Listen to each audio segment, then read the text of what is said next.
Good afternoon, everyone.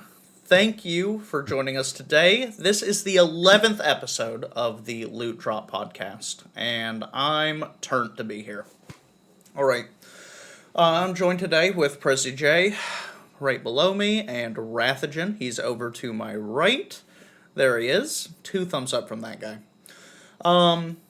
So, for my Taking 5 segment today, I want to talk about FaZe Clan and their cryptocurrency shenaniganery. So, basically, there were 3 or 4 members of FaZe Clan that were promoting cryptocurrency to their online viewer base, driving sales of that cryptocurrency, and then selling their own cryptocurrency to make a profit, to turn a profit. But here's the thing is so where it gets a little deep is that typically when you have a new cryptocurrency, they have basically what you would call whale protections, and it's so that if someone earns or owns a large person or a large portion or a large stake of a cryptocurrency, they can't just dump it, right as soon as it goes live, or they're not supposed to be able to. But the members of FaZe Clan specifically requested from the creator of that crypto coin that when it went live, that they be able to do that. So basically, when you have new cryptos that come out, like in their earlier auxiliary stages, those protections are in place, but it's in like almost a beta mode. And then when it goes live, any changes that get made to that crypto can be applied.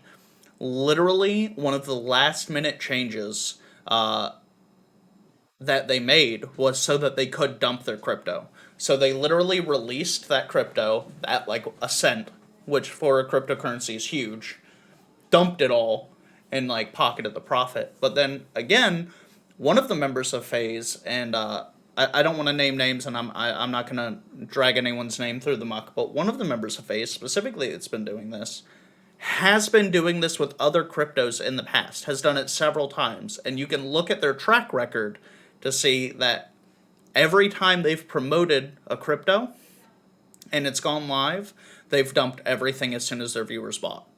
Like they've done this several times. What do you? We've talked about crypto a fair amount in the past. What are your thoughts on that, Presley? Like on how someone's Okay, going to okay, behave okay, like okay. that? Hold on. I gave you your 5 minutes. This is the moment that I have to at least say something here. Wrath can chime in if you. First off, your statement is completely incorrect. They were not there were members of FaZe that did this. It was not FaZe who did this. Number one, I don't need FaZe coming after us. Like Ricky, like we don't need you coming after us. So, for that reason, I would like to read the statement that they came out with, which is super short, and I thought it was very. It's super interesting to see that this, like, if you watch them at all, you watch any of like the characters that are there and like higher ups, you just can't imagine one of them saying this, which is like, we've made the decision to remove K and FaZe from FaZe Clan. We've suspended Jarvis, and then 2 others were suspended as well. FaZe Clan has absolutely no involvement with their members' activity in the cryptocurrency space, and we strongly condemn their recent behavior. The trust and respect of our fans has always been number one. So I would say number one, it was not fully FaZe Clan. And Yeah, but two, those people were acting how as is this any representatives. different? And Rat, how is this any different than like what just like billionaires do on a regular basis in the stock market? So I think this is a really, really good time for me to promote the Rathagen cryptocurrency. It's on BigClout, so just Google that up. Really, Prezy really good coin is investment. is hopping right now. It is Really looking good to investment. yeah. Here's what I say. I think people have to stop putting so much faith in people on the internet, right? Organizations on the internet, companies on the internet. We've had conversations before about how companies will just like skew the perception of their company in favor of causes, whatnot. Like we also have an understanding, most of us, that many of these companies are not always good companies. Even if their image might suggest that they are, when you look under the surface, they're definitely not. I don't know why some of these content creators and people that are in the Twitter sphere all the time aren't viewed any differently. And in my opinion, the people that fell for this, do you guys know anyone that fell for it? I I mean, don't. I No. don't personally, Yeah. um, and I don't even know that that was like the big deal online. I don't know if people were complaining on Twitter because Like all these people were tricked into this. I don't know. I As don't know much as that it was just scammy that they were doing it. I don't know that folks were complaining, but I think it's fair to call everyone here on this podcast a content creator. In whatever capacity that we do that, we are content creators. And like obviously we're not preaching to a huge choir, but like as someone putting out content on the internet, there's an obligation to probably not be a piece of crap, right? Is there though? Or is The, that the, like your own prerogative based on your community? I think the difference comes into play where you have creators that have made it in some capacity. We're small content creators. We have small communities, small circles of people that support us. These have large anonymous followings. And I think that there is a tendency when you have that much ego pumping into your brain that you come up with these ideas on how you're going to just rake as much money out of this situation as possible. Because if you think 20 years ago, this career path of content creation that people can just plow through on their own didn't exist. Like this is all new frontier relatively. It's all come in the past decade. You've got people that are only doing this for the money. Maybe it didn't start out that way, but it is that way now. And I think this illustrates that point perfectly that we had all, this crypto scam going on. That was a pure money grab. And my take on it is just that the people that fell for it, I mean, I'm sorry, but what made you think it was a good idea to buy, Bitcoin from a couple random members of the FaZe clan? Yeah, I fully agree with you. I think that the conversation's been coming up more and more So and more so are you among. saying that just because people are dumb they deserve to get taken advantage of? I think Hold there's a on. Is certain that the I think there's a take? certain I think that's a certain amount of technological Darwinism. Like I'm pretty sure if we the three of us are on a web browser and we go to a website and there's a banner ad that says click this, you have a virus. This will install antivirus on your computer. We see that and we have the instinct to say that's fake. I shouldn't do that. I'm saying the people that bought into this clearly don't have that instinct.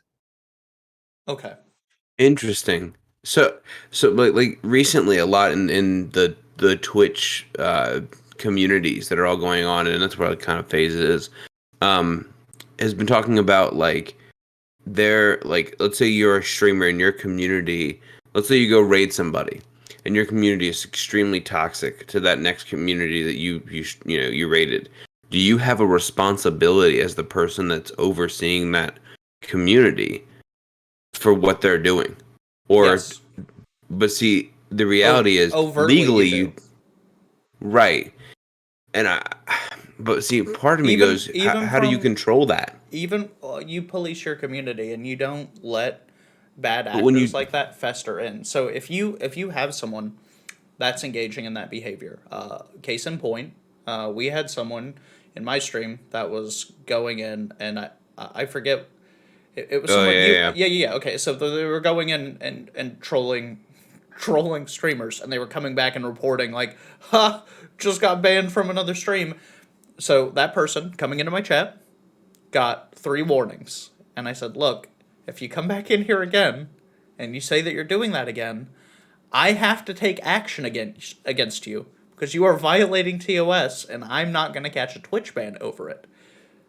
That's So at what my point do job you have to be a hosting." narc? Like I feel like it's just you being a narc and not It's having not fun. about That being a kid was having narc. fun, man. He was having a It good day. It's not about being a narc. It's about maintaining sounds like control over something a your narc would online say. community. What's that, Wrath?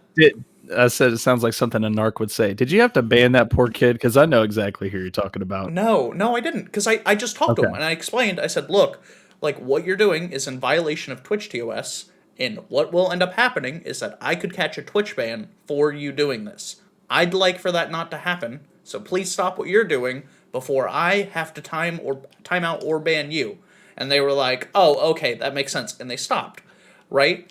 But like nipping that behavior in the bud fixed it, right? And so that set an example on stream that like we don't do that here. We don't tolerate that. And if you have members of your community that do that, You have to police from within, and you have to take care of that.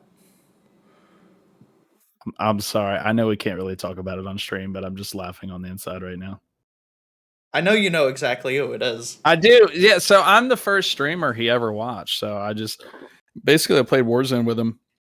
So that's pretty where it regularly, started. and then he started watching Twitch with me, and then he evolved into a much more sophisticated Twitch viewer after he mostly stopped watching me and started watching you and other people. Well, I'm just going to say that based on Sunbrow's original statement, he is now your responsibility because you are his original content creator. And so when he goes into other people's chats, regardless of who they Prezy. are, he's part of your community. Prezy, I didn't birth him from a womb.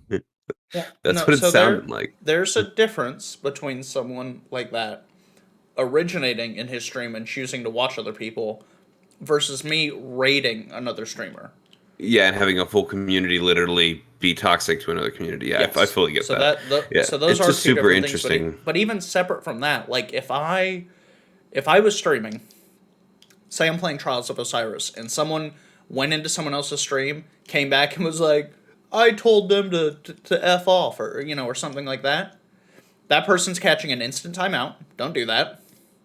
It's rude, right? And then we go from there. And if it happened again, then they'd get banned. Yeah. But like you have to at your level, even as a small time content creator, you have to set those boundaries with folks.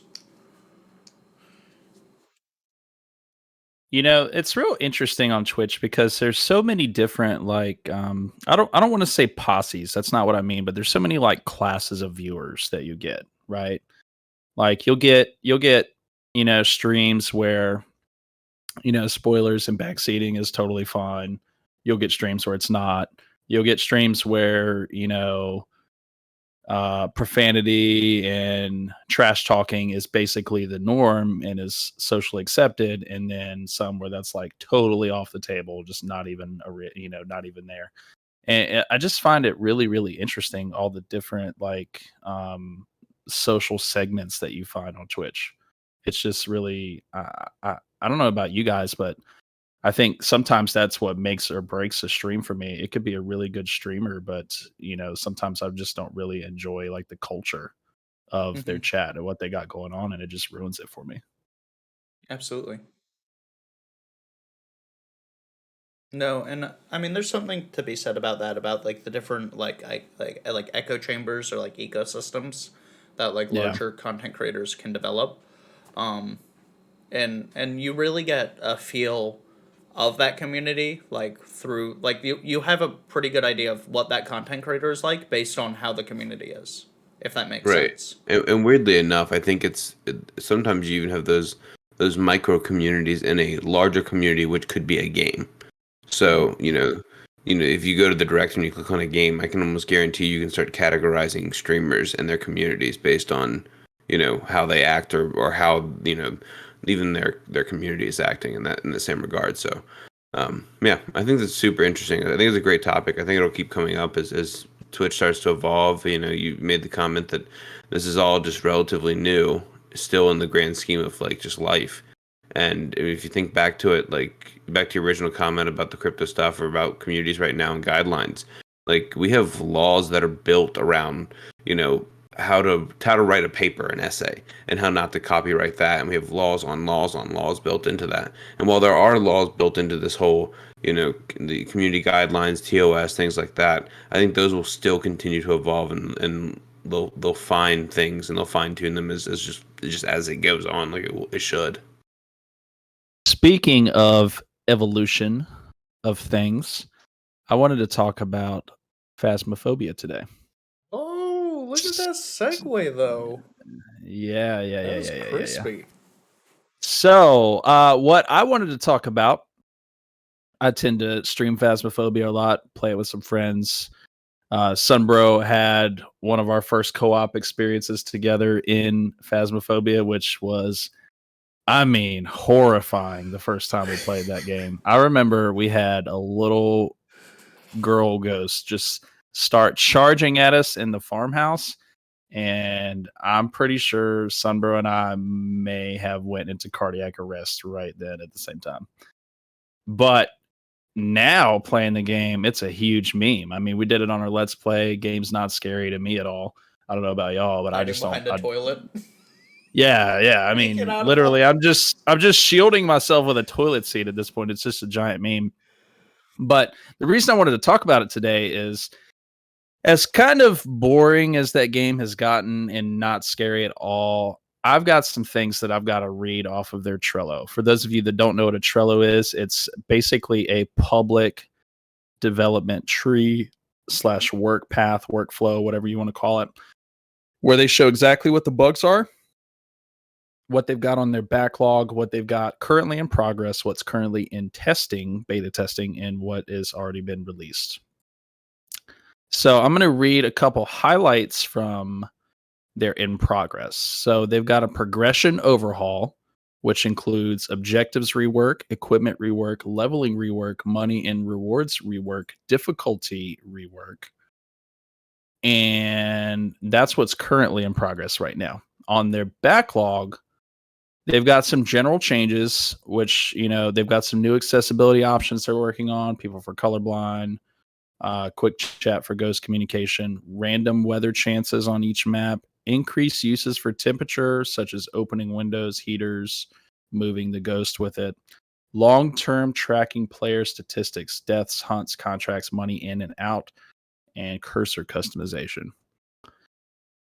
More specifically, they're working on something called Horror 2.0, and this is what I'm happy about. I mean, they could put no new content into the game, but I was talking on stream the other day in that I don't even know what I want this game to be, but I want it to be better than it is.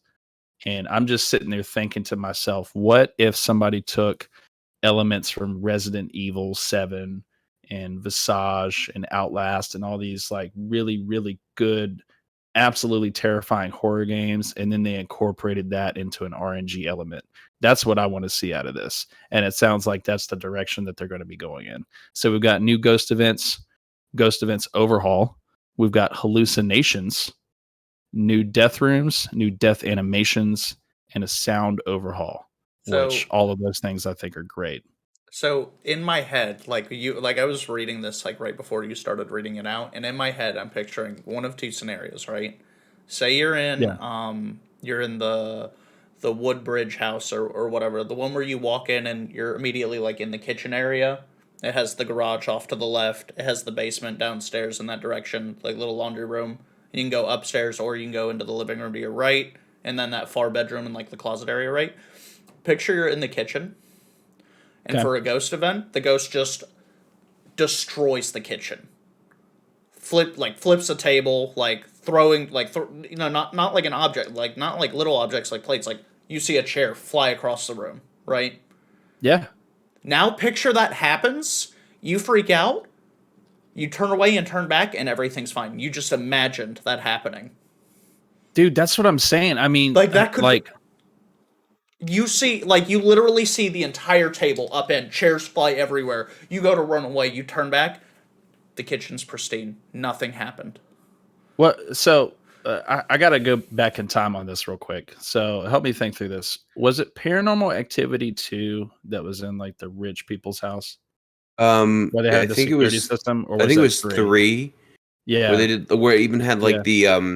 the camera on the fan that go back and Yeah. forth. Yeah. Yeah. Yeah. So that's what I envision for Yeah. this game. I envision that you can walk into the kitchen. The game knows no one has been in the kitchen for a few minutes. And then you walk in there, and all of a sudden, all the cabinets just burst open with the loudest sound ever. I mean, I envision something like that. When the ghost is coming at you, I envision that ghost can not only walk on the floor, but crawl on the walls and the ceiling on its way to get you. It could do a spiral all the way to you for all I care. But something that's just different than what it is now. Yeah, Something like that's just like, picture just turn picture it up to you 10. you walk into the bedroom, right, in that house, just for example, that far right bedroom. Yeah. You're exploring through Yeah. the house. Yeah. You hear the heartbeat sound, you're like, what's oh god, what's that? I need to hide. You open the door, the ghost is literally standing upside down, like right above the bed, staring at you at the door. Yeah. I mean, You know there's what I so mean? much. There's so much they could do with it, and I just want so much for this game because, obviously it was a bit of a viral sensation. It's still got a huge population of people playing it. It's got a ton of streamers streaming it. It's a It really, really it good needs concept. more. It needs more to be fun now, though, because now that we have a solid grasp of the mechanics, it takes the fear level out. Like once you understand mechanically what is happening, like hiding behind the toilet, right? Like just breaking line of sight and you're safe from the ghost. Like when we did the let's play, the ghost walked into the bathroom. The ghost walked up Yeah, to the toilet yeah, yeah, and then just went, "Oh, they're not here," and walked away. yeah, Well, yeah. and as somebody that truly thinks this game is absolutely boring, and I have no need to play it unless there's a group of people that want to play it, I think that I like when you made the comment like I don't know what I really want or envision this game to be, but I just want it to be better than it is currently. When you then mention the Paranormal Activity movies, that's exactly what I want it to be because the game Yeah. is built like it could do that, like you guys are saying. Like I truly think that It would would make be it nice really to be able exciting. to But how properly does run. but how does a game which currently goes for like the basic 16-year-old play this game and not even be worried about it, right? Then all of a sudden you upscale, and all of a sudden it's like everything's freaking out all the time, and now it's become like more horror ridden. Like, I mean, the first is time you that play that game, it's scary. is it? I screamed like a little girl when that child charged us. Okay, fair enough. Fair enough. I did my normal scared face, like Yeah. with no audible noise. Yeah, But especially if you don't know what's happening. You're right. You're right. So it definitely probably is not that big of a leap. Question: out of those upgrades, those bugs, different features and stuff like that they're coming up with. I know you said something about weather. Like they're gonna have adaptive weather in there. Does weather yeah, currently affect the game in regards to like temperature readings or anything like that in the house? no, but I think that's what they're going to be. That's what they were talking about when they talked Yeah. about reworking the temps. Yeah. Like See now maybe it's that harder starts to a tell if different. you have a freezing temperature ghost if it's snowing outside. Correct. Yeah, See, now that makes the game a little bit harder, but not too hard, I think. Like, that starts to get the game where I personally would want it, which is, like, in this realm of you actually have to think kind of through it. yeah. Um, So right now, it's still enjoyable with a group of people that are enjoying playing it. So I'm excited to kind of see where that goes. Yeah, I think that they've got a real problem on their hands though, because at this point, what started out as basically an RNG horror title has turned into 4-player Among Us. Basically, Yeah, it's it's obviously totally different game, totally different sure. concept. I'm not trying to compare the two, but I mean as a social experience for a group of people that doesn't have 10 people, but they've got 4, Phasmophobia is a great choice. And that's Yeah, what it's become. It's become this like casual social experience that people play now. It's not horrifying in the slightest to anyone that has played this more than a few hours. So I think that the problem is going to be how do they take this existing community and introduce these new horror elements that may legitimately scare people and not alienate that casual community that they built. I think that's going to be a challenge for them. yeah. I think Interesting. people will welcome that. I feel like it's like kind of like the like with hot sauces. Like with people like try hot sauces and like get the taste for them and they want to try like different hot sauces, right? Like I think with people getting the taste of like the fear and like the scariness when it gets stepped up because they know they're expecting it, I think like I think that even might add to it, right? Like the meme of like say the three of us were playing, right?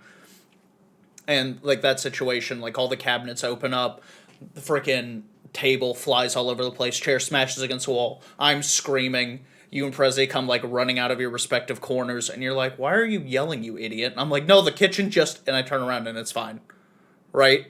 Or like the problem in our Let's Play, which was a bug, but like the fact that you couldn't pick up lighters because you couldn't see them, but like everyone else could. Yeah. Like, what if that was a thing once you're in like When you're insanity's in the gone down? when you're yeah Like, when your sanity's gone down, you're like in the house and it's like, bro, can you move that book? We it's didn't like the bring a book book is in. moving. and it's like on two different screen, two different things is happening because yeah, that'd be super. It'd be interesting. I think to see how this game evolves a little bit. Um, Personally, I don't see it very scary. And I know that that's what kind of the sentiment of this group is. I am interested as I was borrowing a VR headset this past 2 weeks, whether or not it would be scary if I used it in VR. I did a game like that. I did not dabble into that into that game. I probably should have just to see how it was. I know Wrath's interested in me trying that. I probably will try that over here That'd be next week. creepy watching the hands actually come over your headset. That's what I'm kind of worried about. Like those Well, animations are the ones that would definitely get me a little bit. uh, And what you're saying though, like this whole like adaptive like you know part of the whole thing, I'm interested to see what that would kind of be like in VR as well. I think that would definitely be scary as ever. well, Like an adaptive room. if you haven't played Phasmophobia, what have you been spending your time doing in Yeah, VR? so I've been playing. So I went ahead and I did the initial thing you're supposed to do, which is I went into VR chat and I had a great time. With a bunch. I didn't have a great time. It's a horrible area to be in. Like I don't know. So my main thing about this whole VR thing, the reason I wanted to bring it up at all, is I'm really confused about it in the regards to like when it came out, it was like the coolest thing ever, right? And then it priced itself out of existence for a lot of people. Um, then it started to come back down. The Oculus definitely has started becoming more like uh Okay, so you mean like consumer appropriate. the rigs that Right, right, people would right, need. Okay. right. Like those just cost more, right? Um, and then and there's two different ways that obviously VR has gone. It's gone from a consumer based product at home, so I plug into the computer and I play, or where now a lot of like there's a bunch of companies in bigger cities that have like VR locations where you go in, you put the suit on, you're in an empty room, but it looks like it's something different to you. They can switch up the games. You have, it could be a shooting game, it could be an escape room, all these different things in VR, right? So there's kind of these two ways that that industry went. The part that gets me is the fact that it's not popular now. And I know that it has its own niche community. And like I did the Beat Saber and like I did like all these other popular games you're supposed to do. Oh, did you do the But Vader Immortal or whatever? no, let me see. I was bringing them back up because I really want to make sure that I had um the games. I did a bunch of like sim games too. Like I tried out like even like the Rick and Morty simulator game, which I thought was funny, and like that kind of stuff. Um, I have it. I have not played Squadrons yet in VR. That's I gonna will be good. probably yeah, I'll probably do that. The Super Hot VR one, which is a game where like time kind of stops and as you move, the faster you move, the faster time goes. So like if you want to pick up a gun and or like punch somebody, if you do it in slow motion, their punch will come in slow motion. So you still have to move and like figure out how time and distance kind of works as well. Um, it, I'll be honest, it's really nice and cool and fun, but it's like the 3D of movies is what I've been equating it to. Like back in when I was a kid, when you guys were like, in your retirement ages, like literally 3D was like the coolest thing. And like if you wanted to go to see a movie in 3D, you could pay the extra $2, $3 or whatever, $5, $10 it was to go see it. And eventually people were like, this is useless. Why are we doing this? It's not worth the money to go do this, right? And so I'm equating VR to 3D movies currently. So you And just that's don't currently think where I'm there's at. enough polish on it? I think it could be the way of the future, right? Like I think that an immersive gaming experience could be the best thing that we have probably to offer from gaming to the consumer. But I don't necessarily see it being one affordable in like fully getting a rig like you stand in and like you run with and that kind of stuff in your house. That's not going to be affordable I for the really average gamer. I really think the way forward for VR is to make itself an option, not the only solution. What do Right. you Yeah. what do you think about that, Wrath? So as far as VR, I don't think it's ever going to catch on. Yeah, Let me say why. It's Prezi made a good point about 3D and comparing it to that. I mean, just think about the 3D televisions that you could get. Do you see 3D televisions anymore? Obviously, VR is a little bit more of it's catching on a bit more than that technology was. But what I really think is when it is in terms of like the next generation immersive experience, I think we're going to have to look to things like Neuralink and things like that to directly interface that experience into the human body. I just don't think that people interact in VR enough for it to ever reach mass appeal. You've got Yeah, VR sickness and things like that that people have to get over. It's just not fun for many people. right. Like I played a game with a group of people over the 4th of July through VR. It's called Keep Talking and Nobody Explodes, right? And the game is basically you have this box and you can pick how many segments you want in the box. But the max is like 6. So you have like I think it's like 6 on one side. Anyway, so you have this box and it's a bomb. And then somebody in the room that doesn't have the VR on is sitting on their phone and they have a manual of how to defuse the bomb. So you've got to sit there and explain to them what you see because they can't see what you see. And to be fair, you could see a block of like 4 things and they could be with random symbols. So now you've got to start to explain that they've got to flip through a manual fast enough. And the whole time you have a timer going on, right? Part of me goes, really cool game, great concept, right? Tons of fun to play with friends that have like I would love to play with you guys, right? Because the reason being, like, Wrath and I probably be pretty intelligent on how to defuse a bomb, and Sunbro probably can't read past page 2 of the manual, so it'd be really funny that we would just blow up every single time. But the part that I didn't get was like it was immersive, like you felt like you were in the room, like you had to physically move the box around to like see the other sides of it.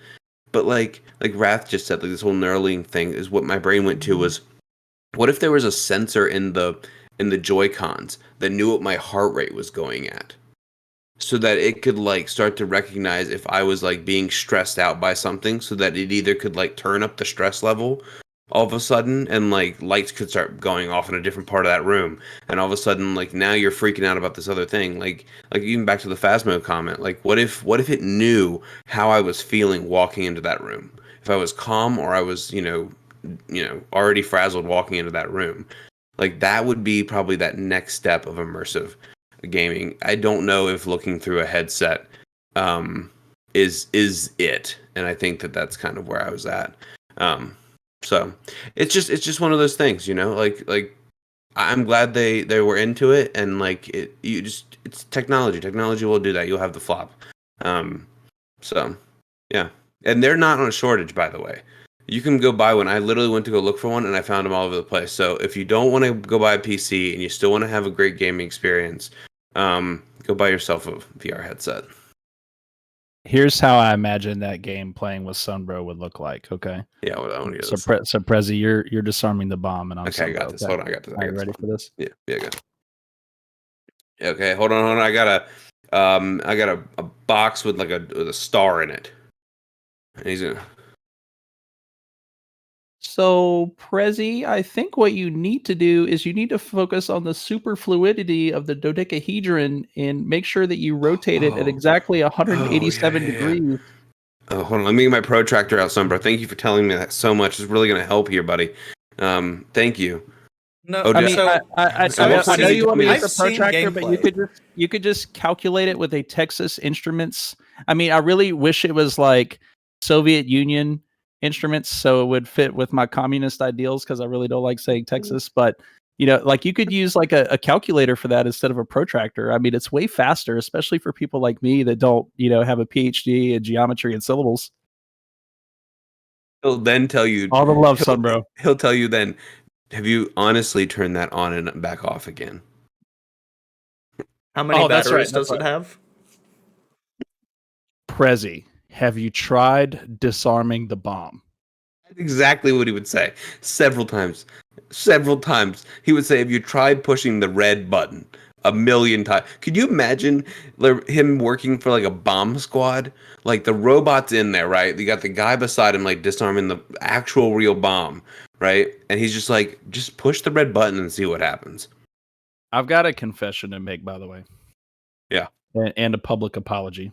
Oh no, here we go. I need to apologize to Bill and Melinda Gates. Because I never admitted this because I didn't have the courage or fortitude to do so. So I really, really need everyone's emotional support in here. But if I had actually listened to Sunbro and checked the simplest things, I would have found that one of the buttons that is necessary to be pressed in for my microphone to work and to pick up sound was depressed, and I reformatted my PC for nothing. So Bill and Melinda Gates, I apologize. I mean, it still kind of sounds like Bill Gates deserves all the hate, so I'm not really gonna, I'm not gonna apologize too hard. But So do you mean to tell me that you had already turned it off and you just needed to turn it back on again? I think Kiddo made it come in and like depressed it one day because I didn't touch that button. So It literally where it was at, it would not have messed with it. I just don't want Sunbro's like head to get too big. I know. I know. I've really considered just These headphones are maintaining the already getting facade tight. and the lie, but It's good to come clean. It feels good. Yeah. I feel better. His head does definitely look bigger, though. I'm really glad. Speaking of bigger. Oh, here we go. This is one heck of a transition. By the way, I would not. Yeah, this is good. Speaking of bigger, are we sure we're talking bigger here, Sunbro? Yeah. Sure, not just wider. So no, definitely bigger as well. They have to be. Red has no idea what we're talking about. So what he's talking about is a beloved chain of our non-beloved Sunbro, is Wingstop. He talks about it all the time. It's all he ever talks about. He's madly in love with Wingstop. I think that his fiance and Wingstop probably are battling it down to like who's he gonna marry first, because so it's like a Buffalo Wild Wings, but the same. But good. So, it's just crappy wings with bad sauce. So okay, well, we've had some shortages around the United States recently, and a lot of that is due to the pandemic and kind of this backlog and a bunch of other stuff in there as well. Well, food chains are starting to come on this, and typically we wouldn't talk about this, but it's super exciting, and it doesn't need a whole lot of time. But there's a wing shortage in the United States. And I mean, I saw Buffalo Wild Wings and they usually do a buy one get one free or buy one thing of traditional wings get one free, and they quit doing that for a couple weeks to kind of like help their supply and demand. Wingstop did not do that. Wingstop just said, "Cool, we're gonna rebrand our whole image," and they currently are now thighstop. That's what Sunbro is talking about. That's amazing. Yeah. They sent out stickers, Wrath, to all of their franchises, right? To put on the bags before the new ones came out, so they didn't throw away product with just stickers that said thigh. So you just put it over top of the wing. It was brilliant. And then all of their commercials, like basically, like they're just owning up to it. They're like, hey, we got a shortage, and so we had to do this. And you can go to thighstop.com now, and which I would highly recommend. It's kind of a meme to go look at that. So there's your pop news of the day. The picture on their website is hilarious. You want bone in thighs, or do you want boneless thighs? Okay, yeah. My question is my other boneless question. thigh is still just a chicken nugget, but that's fine. Yes. Here's my other question, right? There's a wing shortage, right? Yeah. Where do those wings come from? Chickens, right? Yeah. Where are these thighs coming from that they can't get the wings? I think that there's a disproportionate amount of thighs in the supply chain versus wings, because wings are obviously more popular. Now, obviously, tell me I'm not wrong. Go look in a grocery store. How many thighs do they have versus any other part of the chicken?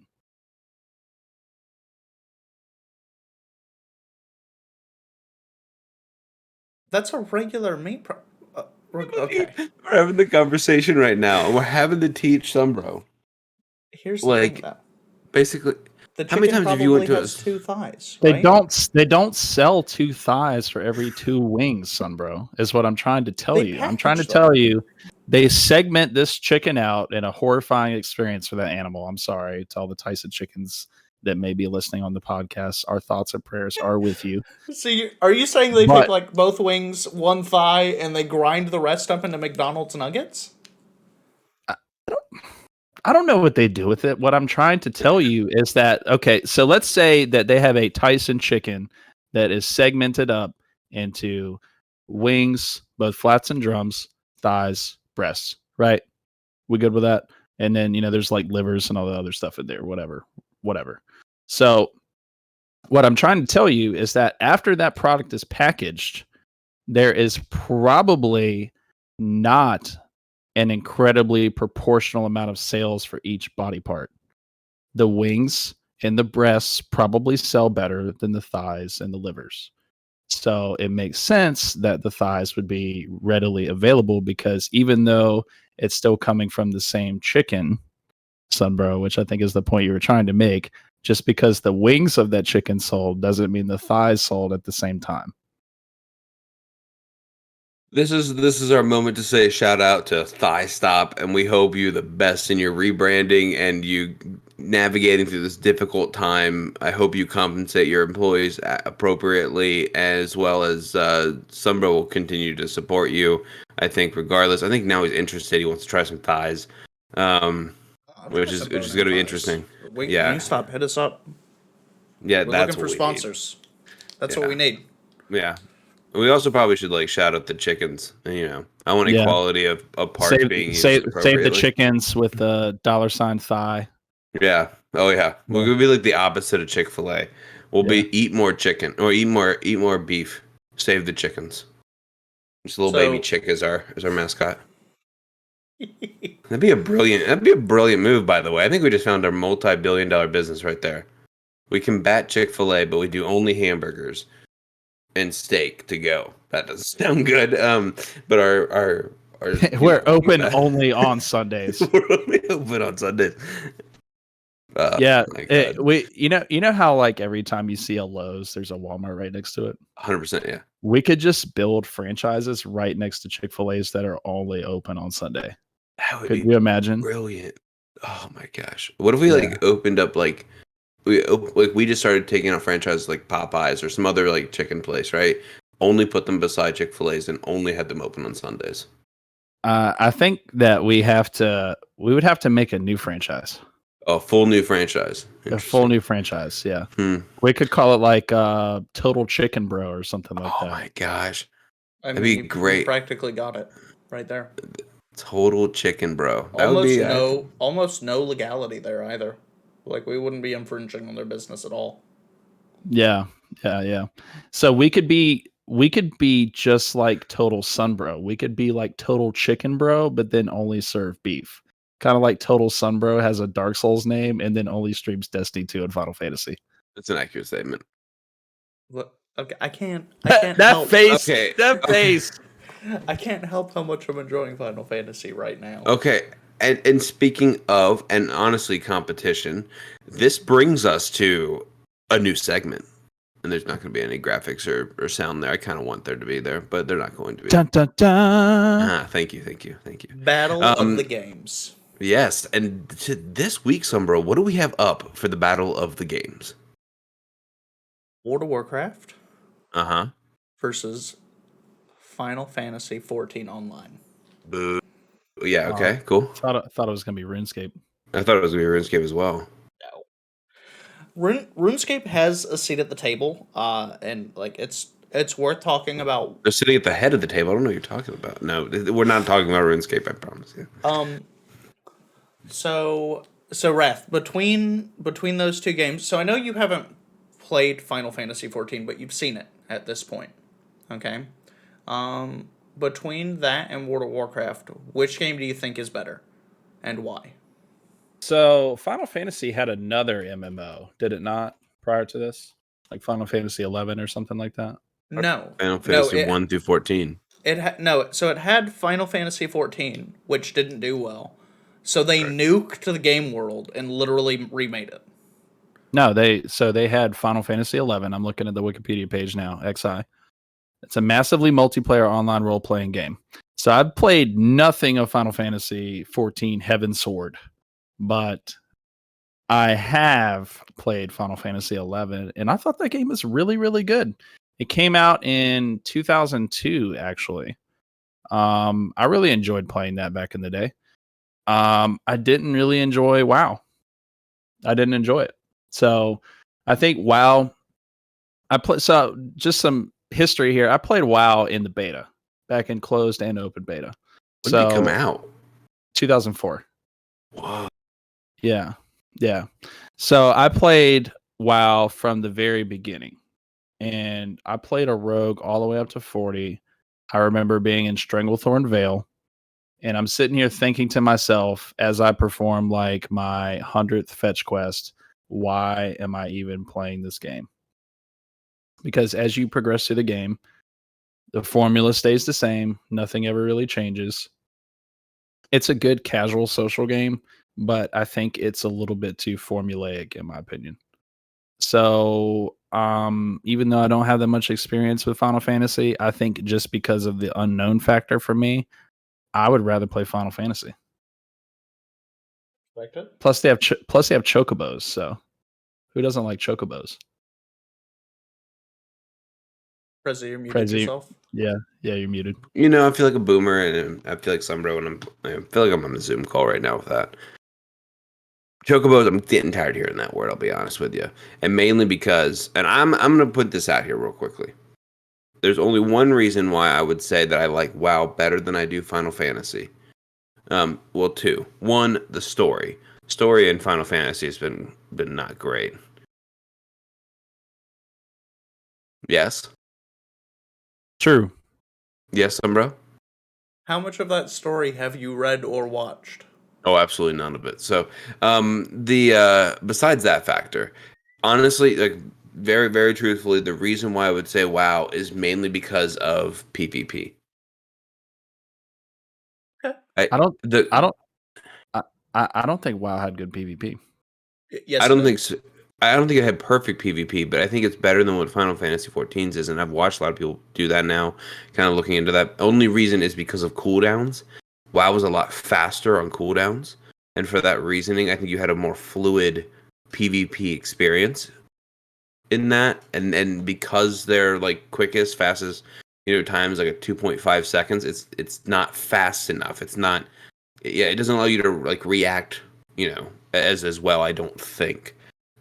It's not doesn't mean it's not fun. Doesn't mean it's not a great game. I just think that's where WoW had maybe an advantage to it. So the WoW's PvP, like for the and granted, it's been a couple years, right? So back when I played in Burning Crusade and Wrath of the Lich King, Arathi Basin and like some of the battlegrounds where like you would have two teams with bases and like a capture the flag kind of scenario where your flag spawns, you have to run into the enemy base, grab it, and run back to your base, right?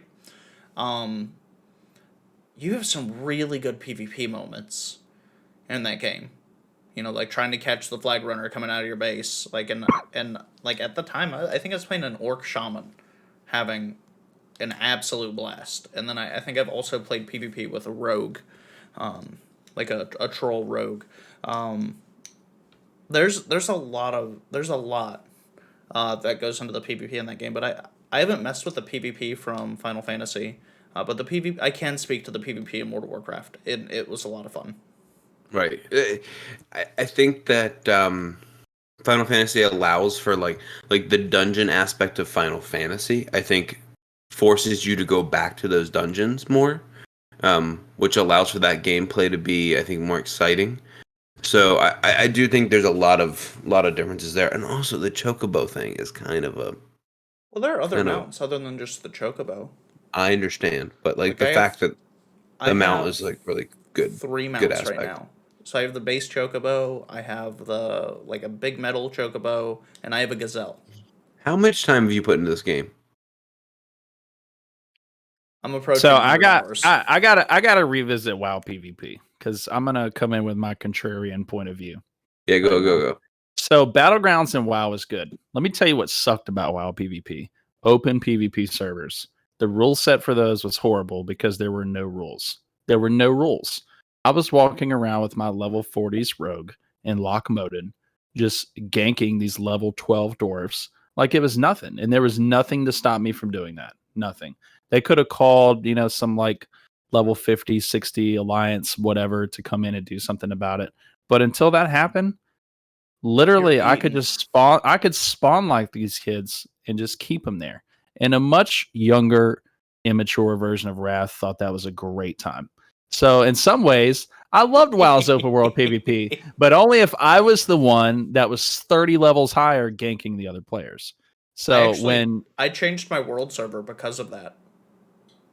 Yeah, my first character was a dwarf hunter, and I was running through Stranglethorn Vale, and I had that same thing happen. 3 people rolled up on me and just spawn camped me. Yeah. So I've played, the first MMO I ever played was EverQuest, and that's probably been one of my favorites. That is an old game. And EverQuest 2 came out to much hate. Nobody liked that game, but I think that game actually had the best open world PvP. It didn't have battlegrounds, at least not initially, but the PvP rule set was basically you could PvP within 8 levels of your actually, it was zone specific, I remember. So like in the newbie zones, it had a 4 level PvP range. So from like, level 4 to level 8 is all you can PvP. So when you got into higher levels, it had an 8 level range. But because each one had a level range, the way that worked is that if you were above the level range, anybody could attack you. If you were below the level range, no one could attack you.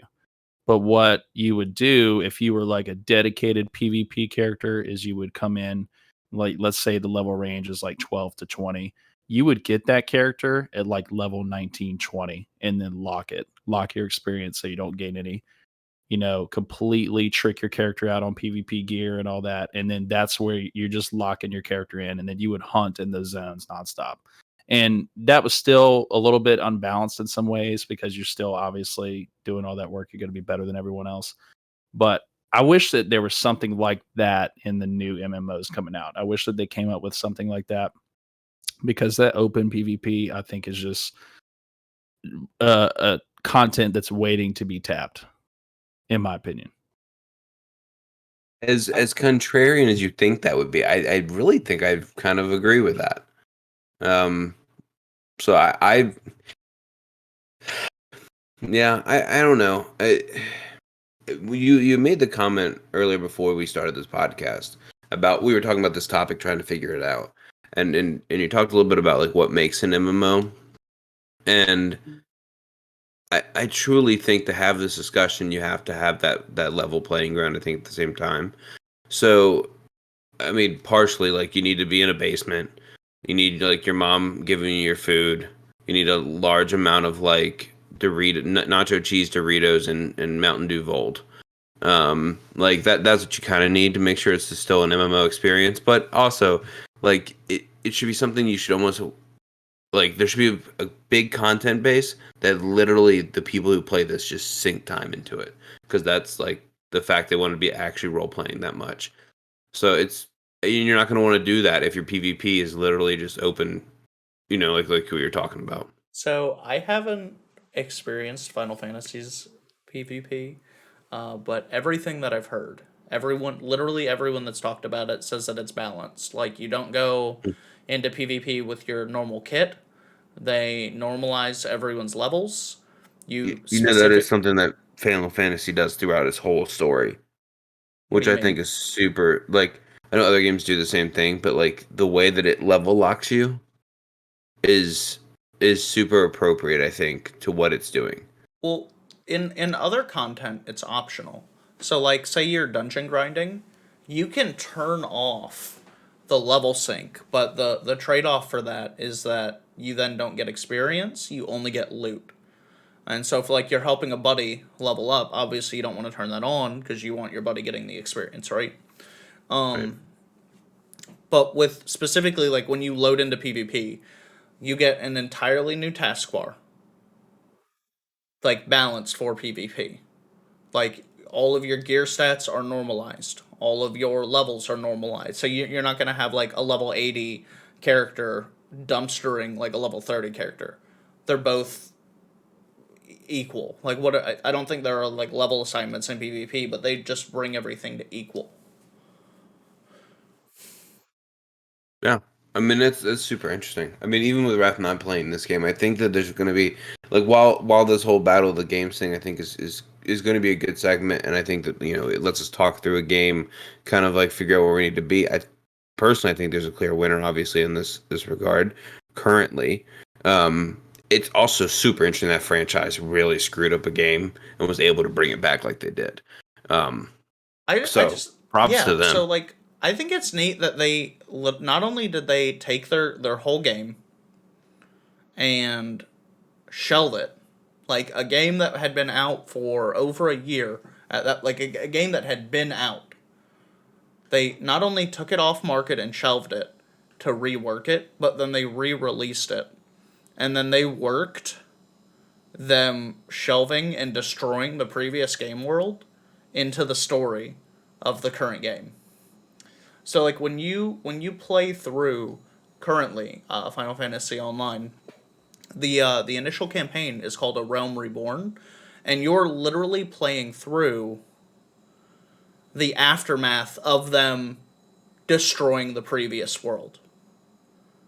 Like they've written it into the game. Like you're playing through that story and experiencing the effects of that decision on the game's characters. Um, as far as and you brought it up, so thank you for that. But what makes an MMORPG? I think a large part of what makes an MMORPG is kind of what you were critiquing it for, and it's I think the amount of time that you can really put into the game, like the amount of content in that game, like almost to a daunting level. Like there's a lot of players that play through a Realm Reborn and literally never make it through the post game content. Like there's the main story quest. You finish the main story quest, and there is a post game story quest before you get to play the first DLC. And it literally it took me like 20-30 hours to get through the post game of just the main campaign, and I'm just now getting into the DLC. If you had to say one thing, Prezi, like if you had to distill it down to one thing, what would you say makes an MMORPG? And I'm assuming you're not taking my opinion of you have to be in a basement in your mom's house as an option, right? No. Well, I'm Okay, neither good, in a good. basement or in my mom's That's house. that's what makes a MMORPG player present. Ah, thank you, Yeah, thank yeah, you. yeah, yeah, yeah, I yeah, appreciate that distinction. I'll be yeah, yeah, honest. yeah, yeah. Um, you know, part of it is the role playing aspect of it. I think has to be there, which I directly correlate not necessarily to the story because I care less about a lot of the stories in these games, but truthfully, like the way the maps are even laid out. Like I think that I really liked the map development in WoW as well as I'd like it here too. Like both of them fit very well into something that I liked. I think both of them are completely different um, in their own respective regards, but I mean, it makes you feel like when I go into a city, when I just recently been playing Final Fantasy 14 online, I literally will just drop into a city and I know kind of where I'm at just because I get, I don't even know what the words are, like, that kind of You've thing. navigated it, right? Yeah, it's like You've kind you of seen feel the like you're alleyways, the there. nooks and crannies. Right. So Like when I jump over a block, I know that I need to jump over that one and then go a little bit to the right because I'm going to run to a wall. Before I even get to that wall. And so I think that's probably a portion of it. Like how much you feel comfortable just using that world as your own. So that's kind of my stigma on MMORPGs. so like the expansiveness of the world, how you can actually drop in and you are, for all intents and purposes, in a world. Is that what you mean? Yeah. I think that's probably the majority of it. Yeah. What about you, Wrath? I mean, I don't really enjoy the MMORPG genre anymore, but I'll tell you why I feel that way, and it will answer this question and also answer what I don't like about it. The current formula for an MMORPG is fetch quests. Eventually, you get a mount that makes your fetch quest go a little faster. Eventually, you get a flying mount, and then you can fly to do your fetch quests. And then eventually, you group up with 60 people at a time and go on raids. And raids are just like the other dungeons in the game, but with 60 people instead of 5. It's literally the same thing all the way through. It feels like going to McDonald's every day. It feels mass produced. It feels like it's produced with scale and quantity in mind over quality. So let me tell you what I would like to see with the MMORPG genre.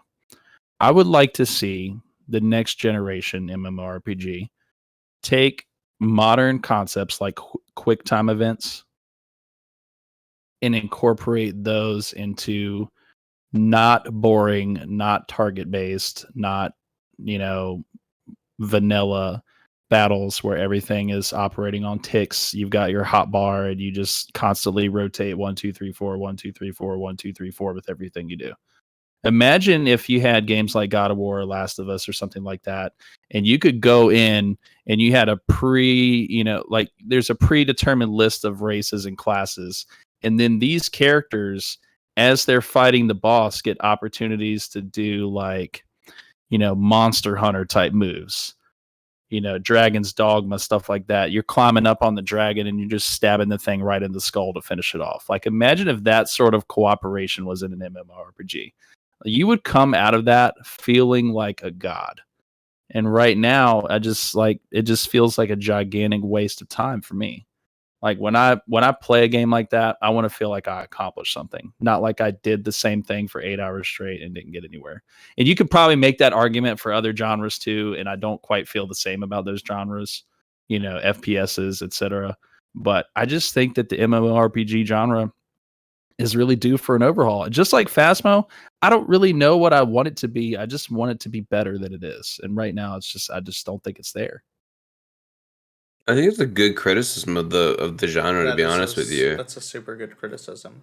Because I don't know. To be fair, this is how much I paid attention to this whole story. Like I don't even know one of the characters' names, but I would love to see an MMO where I go in and they ask me a question, and if I answer it wrong, like my character's now on a different path, like forever. I think that, no cap, I think that happened to me.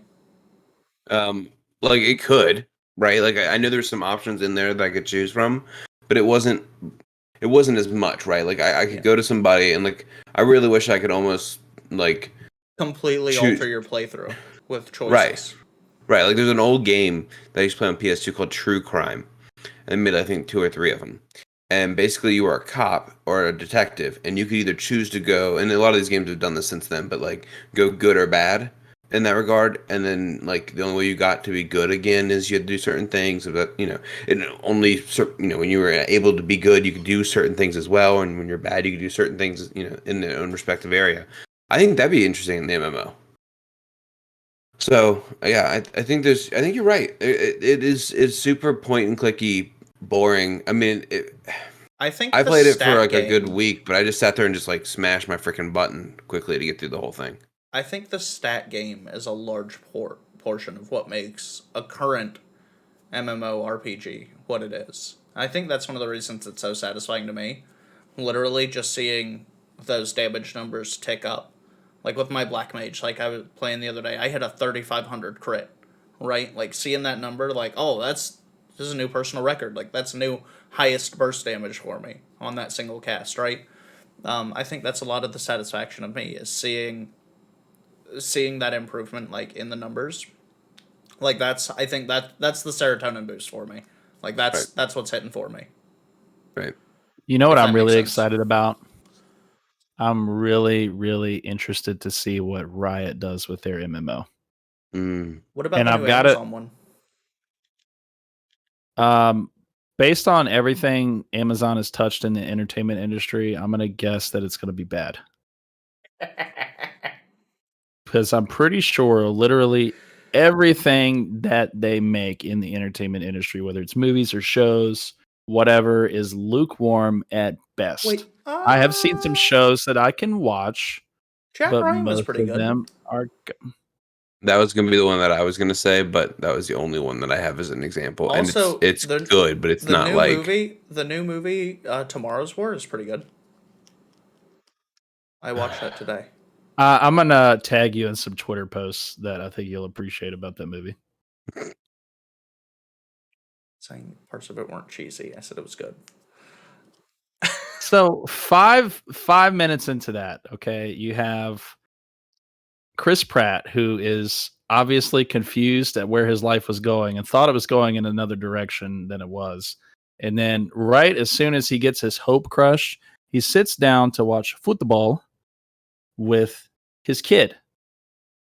At this point, 5 minutes into the movie, after his career dreams have been crushed, he sees future people teleport onto a soccer field. These people come out with guns and they're like, hey, we're actually you guys from the future and you're screwed. Good luck.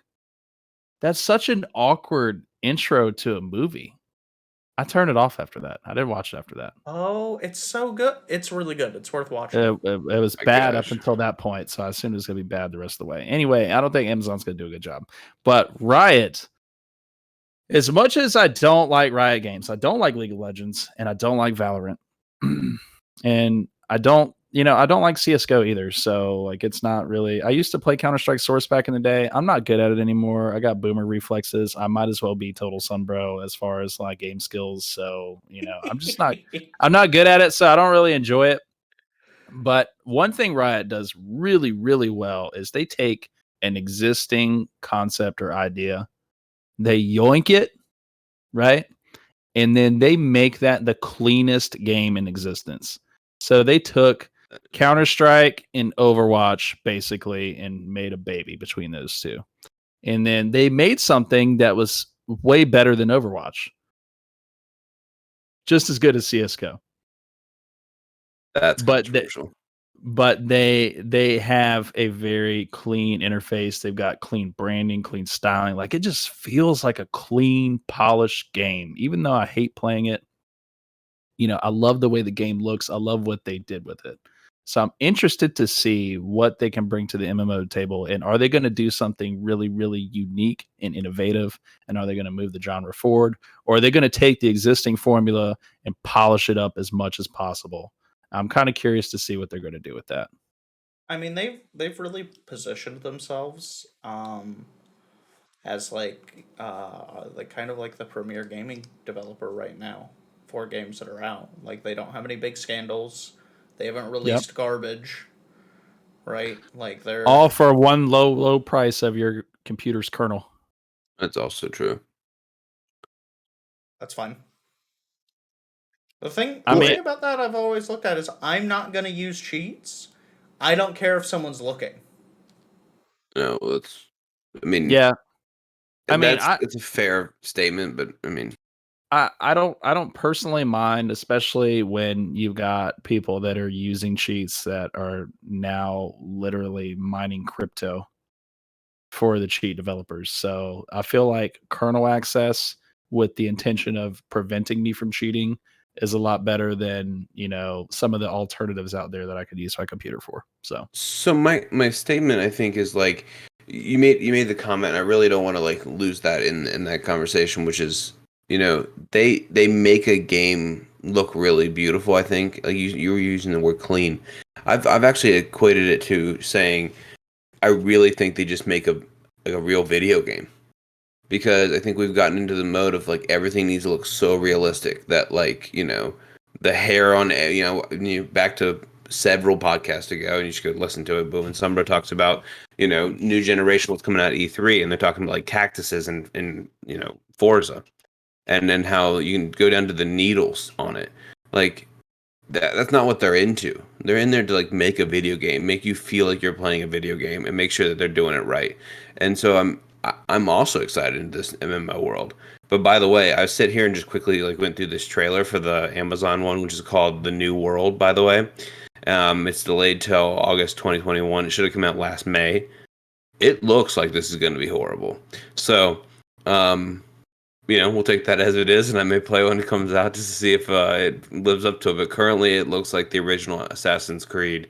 Fast and an travel is a MMO. microtransaction in that game. Wait, did you say fast travel is a microtransaction? It's actually an Amazon Prime benefit.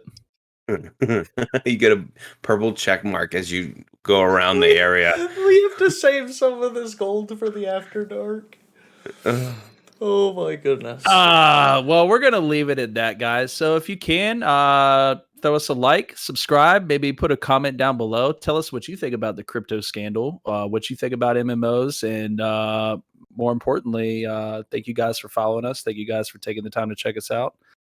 We love you all. Check us out on the Discord as well. I'm Rathagen. This is Total Sunbro, and this is Prezy J. Thanks, guys. Take care.